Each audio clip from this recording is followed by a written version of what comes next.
9 या 10 कौन सी तारीख की है पुत्रदा एकादशी और इस एकादशी का क्या महत्म्य है और किस तरह से जो है व्रत का पूजन पारण नियम क्या है, ये सब इस वीडियो में आपको देखने को मिलेगा। तो आप इस वीडियो में अंत तक जरूर बने रहिए। श्री शिवाय नमस्तुभ्यम। हर हर महादेव। एकादशी का व्रत एक दिन का नहीं होता है अपितु 3 दिन का होता है। जो एकादशी का व्रत शुरू करना चाहते हैं तो दशमी से उसकी शुरुआत हो जाती है, यानी कि दशमी से ही नियम पालन जो है करना उसका शुरू हो जाता है। अगर जो हम एकादशी का पहले पहले व्रत रख रहे हैं, पहला व्रत रखना चाहते हैं, तो दशमी के दिन से ही हम जो है दशमी को शाम से चावल इत्यादि, और वैसे तो दाल चना वगैरह भी नहीं खाया जाता है, लेकिन चावल का तो आपको त्याग कर ही देना चाहिए दशमी के दिन। और फिर एकादशी के दिन व्रत रखना होता है और एकादशी के कुछ नियम होते हैं और जो कि आपको इस वीडियो में आगे मैं बताती रहूंगी। तो पुत्र एकादशी का महत्व बहुत अधिक है। ये क्यों रखी जाती है? क्योंकि पौष मास की देखिए शुक्ल पक्ष की ये पुत्रदा एकादशी का व्रत रखने से पुत्र की आयु बढ़ती है, उसका यश बढ़ता है। अगर माता पिता एकादशी का व्रत करते हैं तो उसका फल उसके पुत्र को अवश्य ही मिलता है। तो गुरु जी कहते हैं कि पौष मास में पड़ने वाली एकादशी का व्रत हर पति पत्नी को करना चाहिए, जिससे कि उनके तेजस्वी गुणवान संतान की प्राप्ति हो। भगवान शंकर ने भी माँ पार्वती के सामने और श्री कृष्ण जी ने युधिष्ठिर के सामने इस पुत्रदा एकादशी की महिमा का वर्णन किया था। तो पौष मास के शुक्ल पक्ष में पड़ने वाली एकादशी का व्रत करने से संतान की दीर्घायु तो होती है तथा संतान संस्कारी भी होती है। एकादशी का व्रत करने वाले को एकादशी के दिन चावल दाल मटर तथा सरसों के तेल का भी सेवन नहीं करना चाहिए। जैसे अपना व्रत खोलने के लिए हम फलाहार बनाते हैं तो कोशिश यही करें हम तिल के तेल से या मूंगफली के तेल से या देसी घी में अपना फलाहार बनाएं। तो इससे क्या होता है, हमें इसका बहुत ही अधिक फल प्राप्त होता है।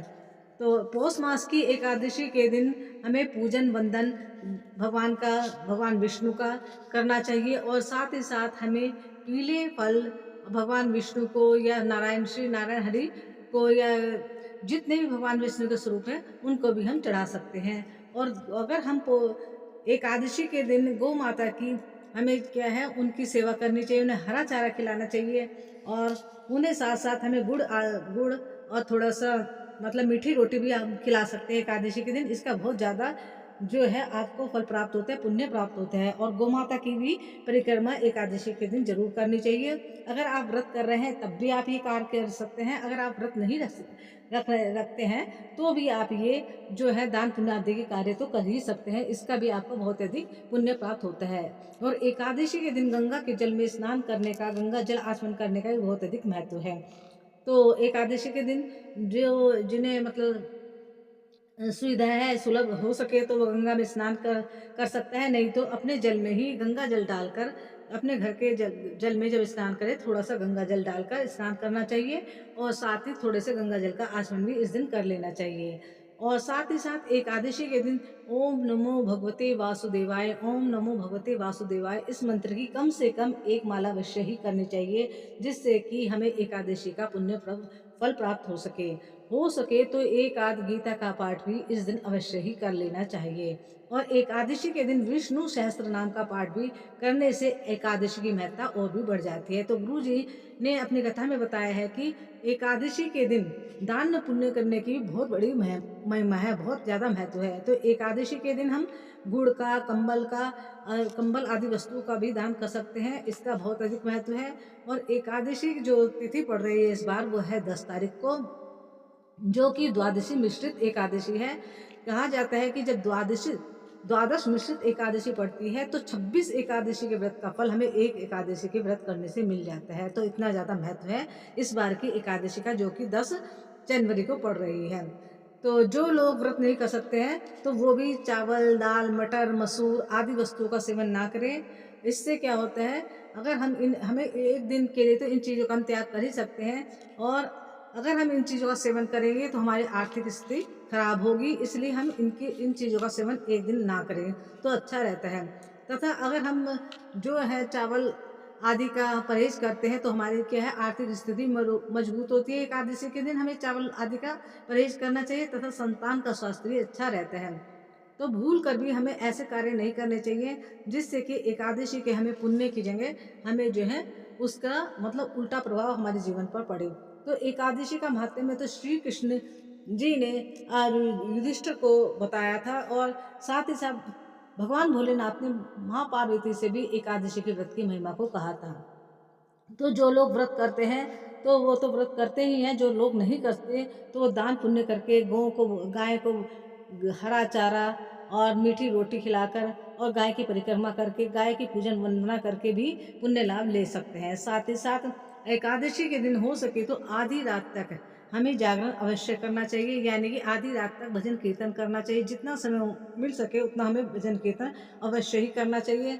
और साथ ही साथ हम एकादशी के दिन जो भी हमें हमें ये कोशिश करनी चाहिए, जब हम एकादशी का पारण करें अगले दिन, तो हमें सबसे पहले क्या कर लेना चाहिए, अपने घर की पूजा पाठ के बाद हमें गौ माता को पहले जो हम अपना भोजन बनाते हैं एकादशी का व्रत खोलने के लिए, पारण करने के लिए, तो उसमें सबसे पहली रोटी हमें गाय के लिए निकालनी चाहिए। और हो सके तो ब्राह्मण को भी हमें जिमाना चाहिए। और साथ ही साथ तुलसी माता की पूजा करने का एकादशी के दिन बहुत अधिक महत्व है। जो माँ तुलसी की पूजा करता है एकादशी के दिन, तो उसके घर में जो है स्थायी लक्ष्मी का वास होता है, और लक्ष्मी की माता की कृपा उस पर सदैव बनी रहती है। तो एकादशी के दिन हमें माँ तुलसी की पूजा करनी चाहिए। और हो सके तो अगर आपके घर तुलसी जी का पौधा नहीं है तो एकादशी के दिन आप अपने घर में तुलसी का पौधा खरीद कर जरूर लाएं।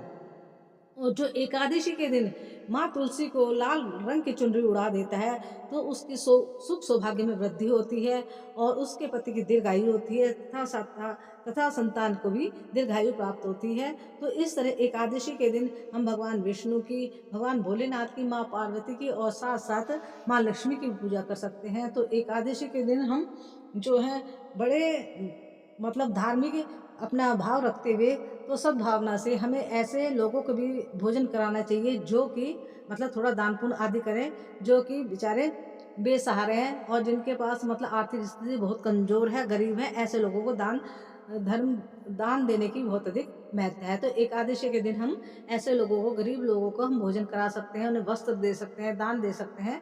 तो इस बात का भी आपको ख्याल रखना चाहिए कि एकादशी के दिन हम इस तरह से गरीबों की सहायता करके पुण्य लाभ लें।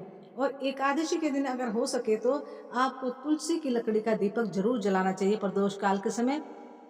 उससे क्या होता है, आप 5 या 7 सूखी तुलसी जी की लकड़ी ले लें और उनके ऊपर जो होता है कलावा डोरी, वो बांध कर शुद्ध गाय के देशी घी में हमें उसे भिगो लेना चाहिए और दीपक की तरह प्रयोग करना चाहिए। और उसी लकड़ी से हमें भगवान विष्णु, माँ लक्ष्मी और क्या माँ तुलसी की भी आराधना करनी चाहिए। साथ ही साथ भोलेनाथ के शिवलिंग के अगर आपने घर में विराज रखे हैं तो वहाँ भी इसी दीपक से आप पूजा कर सकते हैं। साथ ही जो भगवान विष्णु के स्वरूप हैं, श्री कृष्ण भगवान, लड्डू गोपाल, जो भी आपके घर में है, उन सबकी हम इस तुलसी दीपक से पूजा कर सकते हैं। इससे हमारी आर्थिक स्थिति मजबूत होती है।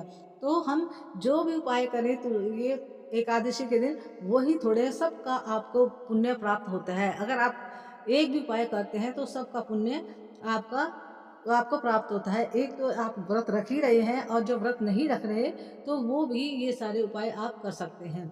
और एकादशी के दिन हमको जो है ब्रह्मचर्य का पालन करना चाहिए, और हो सके तो हमें जमीन पर ही अपना बिस्तर लगाना चाहिए, यानी कि जमीन पर ही एकादशी के व्रत करने वालों को जमीन पर ही शयन करना चाहिए। और चिकना तला जो गरिष्ठ भोजन है वो बिल्कुल नहीं करना चाहिए एकादशी के दिन। मांस मदिरा का तो बिल्कुल सेवन नहीं करना चाहिए। जो लोग ऐसा करते हैं वो पाप के भागी बनते हैं। तो इसलिए गुरु जी कहते हैं कि सात्विक भोजन ही हमें एकादशी के दिन करना चाहिए। तो इस तरह जो नियम पूर्वक एकादशी का व्रत करता है और एकादशी के दिन दान पुण्य करता है, उसे बहुत अधिक पुण्य की प्राप्ति होती है। तो वीडियो अच्छी लगी हो तो प्लीज़ चैनल को जरूर सब्सक्राइब करें, लाइक करें और शेयर भी करें। श्री शिवाय नमस्तुभ्यम। हर हर महादेव।